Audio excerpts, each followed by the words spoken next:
भाई पिला मटन टे बेटी देखी पेट पूरा गैस मेडिसिन टे दिंतु मेडिसिन गैस मेडिसिन कौन टे दिंतु गैस मेडिसिन क्या खाइब टे धान दौड़ कर जे एक्सरसाइज कर जे बड़ा फिटनेस रही बड़ा भी चल चंचल रहा सब जिन कौन मेडिसिन गोटे खाऊ एक्सरसाइज टे कर धान दौड़ टे कर मेडिसिन कर भाई तुमको गैस बटिया मारे गैस टैबलेट दब तुम्हें गाँव जाकि माइक लगे कौन एक्सरसाइज कर कथा को ग्रहण योग्य कर भाविली मानुन हेल्ले एक्सरसाइज कले भल हाँ तो कहते ना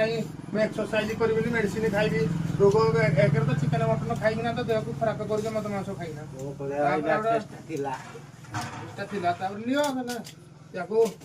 खाई दियो जे हाथ पूरा बॉडी चल चल आइब पूरा हजम हो राति 11टा बेलू पुणी थोड़ा भोग कर 70 टଙ୍କା